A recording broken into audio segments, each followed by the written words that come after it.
Kalian tahu nggak, pada akhir tahun 1980-an, Jepang sempat dihebohkan dengan sebuah kasus yang cukup menegangkan, di mana para anak-anak usia 4-7 tahun tiba-tiba hilang mendadak. Katanya pelakunya ini adalah orang yang cukup pendiam dan tidak terlihat menonjol. Tapi kenapa seseorang yang pendiam mau menculik anak-anak tersebut? Mari kita kulik alasannya.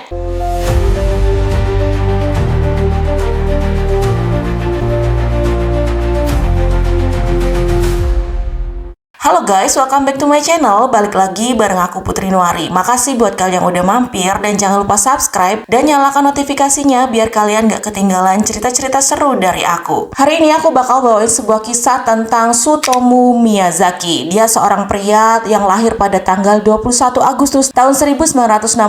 Dia lahir prematur dengan kelainan bawaan, di mana tulang pergelangan tangannya ini lebih pendek dan tidak bisa ditekuk sempurna. Nah, karena itulah dia sering diejek, dikucilkan, bahkan dia sering menyembunyikan tangannya ketika dia difoto karena dia itu malu. Awalnya dia ini pinter banget guys, dia peringkat 10 besar di sekolah dan dia memiliki cita-cita untuk jadi guru. Tapi ketika SMA tiba-tiba nilainya anjlok drastis. Mungkin karena dia juga jarang dapat perhatian dari orang tuanya. Bahkan saking anjloknya dia nggak diterima di sebuah universitas ternama di sana.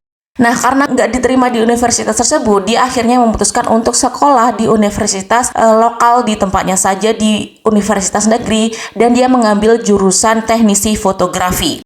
Keluarganya itu cukup berpengaruh di distrik dekat sana, di daerah Tokyo, karena ayahnya ini punya sebuah kantor surat kabar. Dan ayahnya ini juga memiliki harapan besar kepada Miyazaki ini untuk suatu saat dia bisa mengambil alih bisnis milik ayahnya ini. Namun si Miyazaki ini nggak sama sekali minat katanya guys. Dia nggak pernah minat untuk ngambil alih bisnis sang ayah. Karena katanya si ayahnya ini cuma peduli tentang finansial. Jadi Miyazaki nggak mau nih. Dan dia tuh ngerasa dia nggak dekat sama keluarganya. Karena setiap kali dia ada masalah dan ngadu ke orang tuanya, dia tuh nggak pernah dapat respon yang baik. Dia bilang katanya dia pasti cuman diabaikan aja. Jadi dia lebih memilih untuk menjauh dari keluarganya. Nah, karena dia nggak deket sama kedua orang tuanya, dia ini deket sama kakeknya. Karena dia menganggap kakeknya ini bisa mengerti dia. Semua masalah yang dia sampaikan, kakeknya ini kayak paham apa yang dirasakan sama Miyazaki.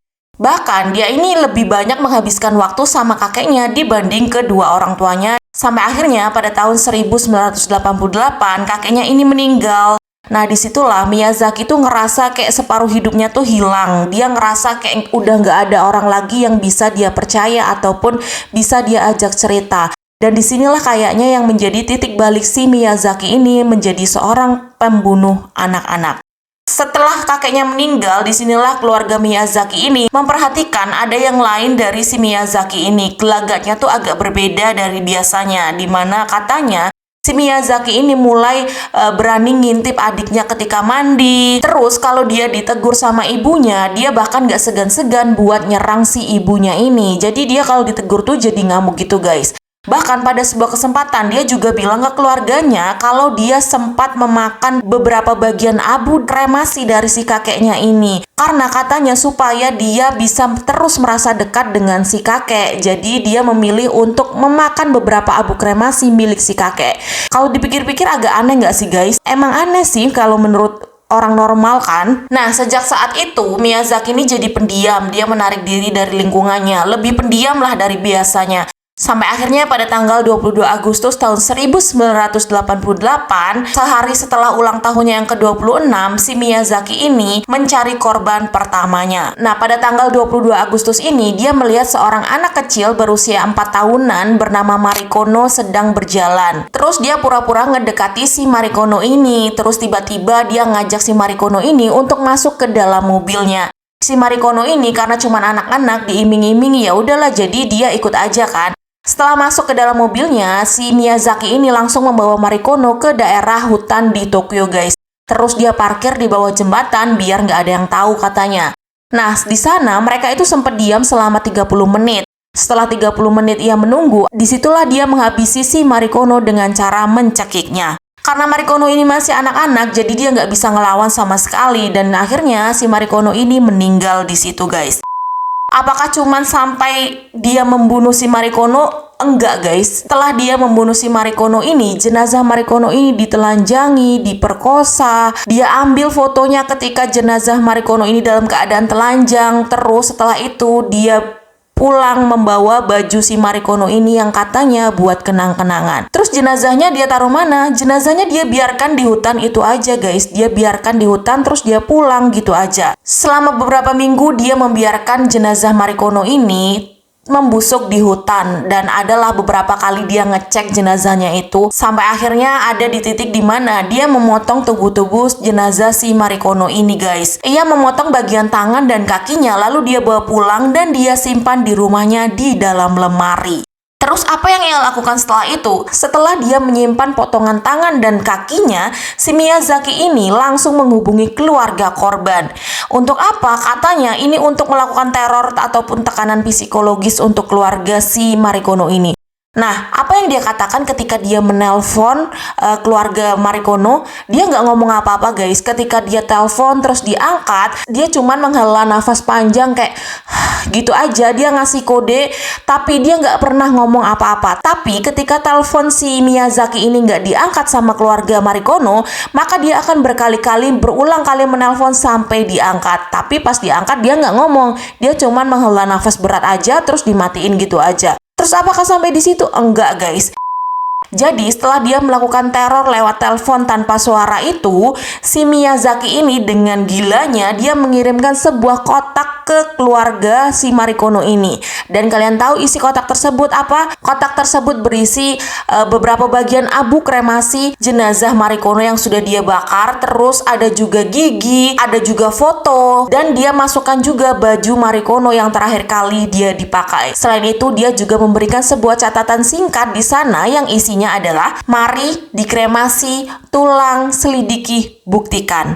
Cuma itu isinya, tapi itu benar-benar membuat keluarganya benar-benar trauma guys. Namun polisi masih belum menangkapnya atas kejahatan pertamanya, sampai akhirnya dia mencari korban keduanya. Sampai akhirnya pada tahun 1988 ia mencari korban keduanya. Nah, kali ini seorang anak bernama Masami Yoshizawa. Nah, Miyazaki ini ketemu sama si Masami ini ketika si Masami ini berjalan pulang ke rumah. Terus seperti biasa Miyazaki nawarin tumpangan ke si Masami ini, dan karena Masami ini ngira kalau si Miyazaki ini orang baik, akhirnya Masami ini ikutlah ke dalam mobil Miyazaki. Terus persis seperti kejadian sebelumnya ketika dia menculik Mari, dia kemudian membawa si Masami ini ke dalam hutan. Terus dia di sana dibunuh, dan setelah itu ditelanjangi dan kembali dilakukan hal yang sama kepada Masami. Ia kemudian menelanjangi jenazah Masami, terus dia diperkosa, terus diambil fotonya, dan kemudian bajunya dibawa pulang. Persis sama apa yang ia lakukan kepada Marikono.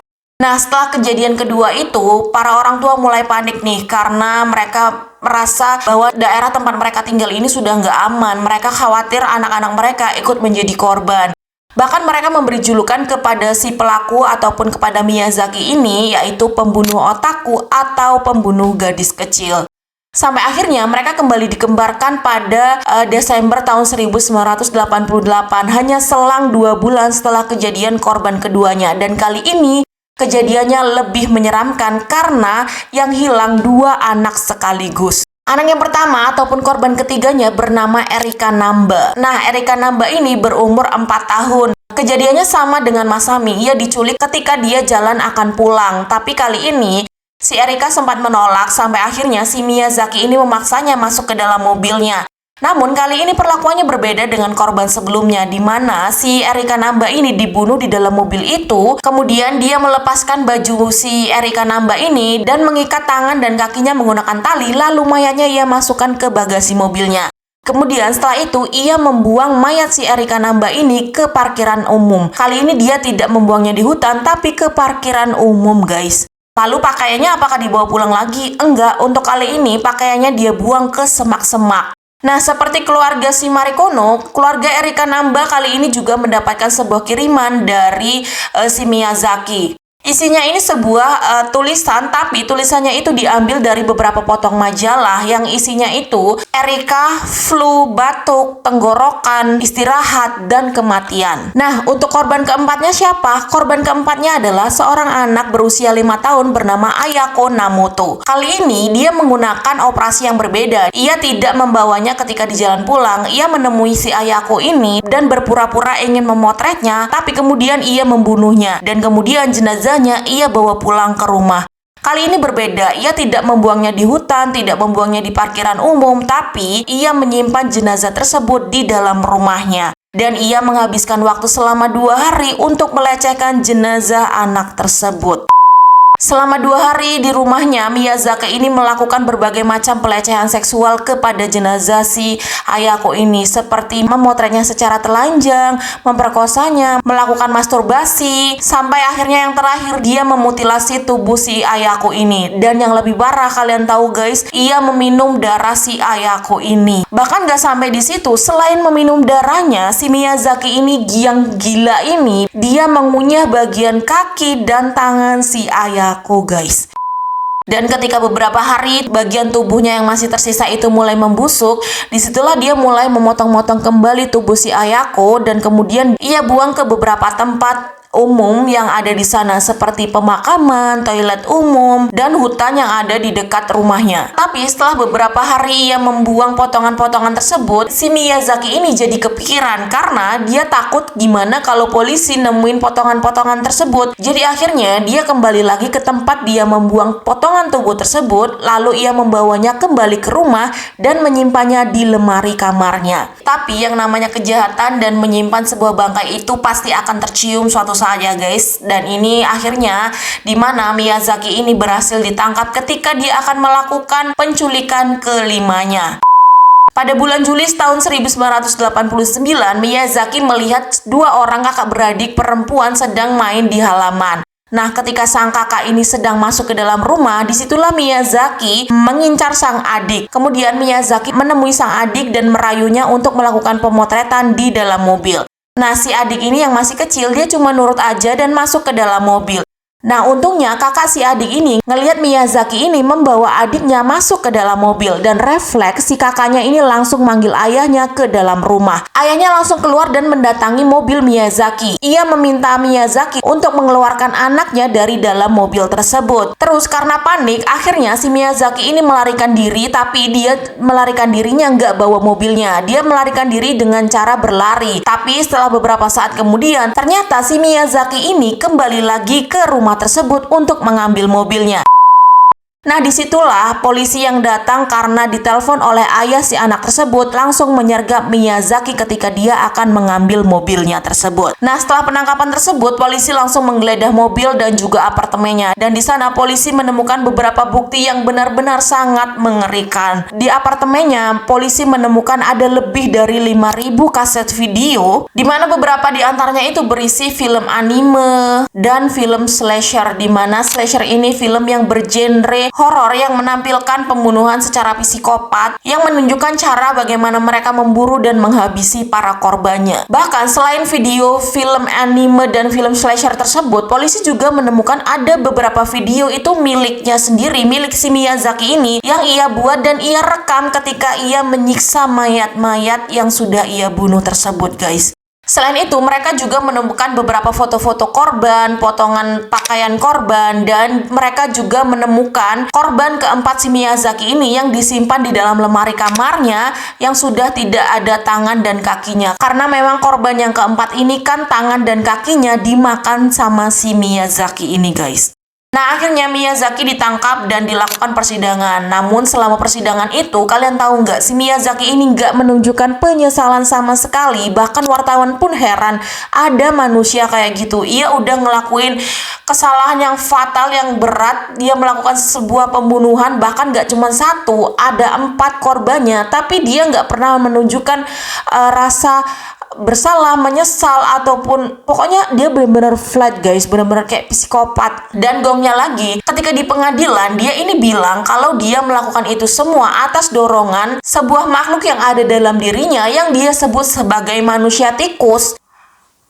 Tapi setelah dilakukan pengecekan psikologi, si Miyazaki ini dinyatakan benar-benar normal. Dia tidak gila sama sekali. Jadi bisa dianggap dia ini cuma pura-pura bilang kalau ada orang yang nyuruh dia ataupun bisikan-bisikan yang nyuruh dia. Dan psikolog juga menganggap bahwa si Miyazaki ini melakukan semuanya itu dengan sadar dan dengan penuh rencana yang sangat matang. Jadi dia tetap saja bersalah. Dia nggak bisa nih pura-pura gila cuman mau lolos dari hukuman. Dan psikolog juga mengindikasi bahwa penyebab kelakuan si Miyazaki ini bisa jadi kurangnya hubungannya dengan orang tuanya, tidak ada dukungan dari keluarga ataupun kurangnya ia didengar oleh keluarga. Jadi dia mengalihkan dunianya ke dunia fantasi, anime sebagai sebuah pelipur lara dirinya karena memang dia merasa tidak ada yang memihak kepadanya mungkin ataupun dia tidak didengar bisa juga katanya guys. Nah setelah ditangkap itu orang tua si Miyazaki ini secara terbuka tidak mengakui lagi bahwa dia itu anaknya sampai akhirnya pada tahun 1994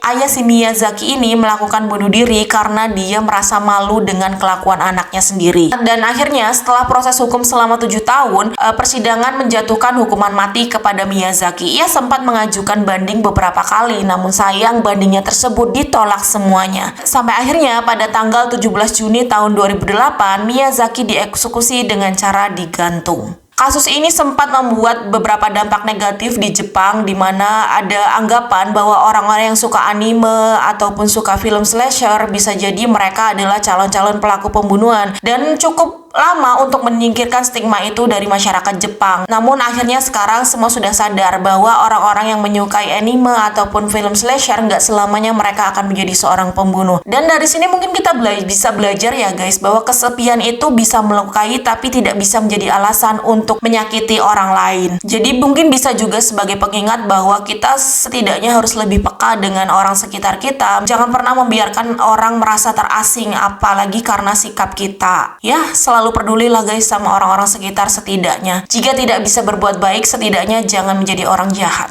Sampai ketemu lagi di cerita selanjutnya. Bye-bye.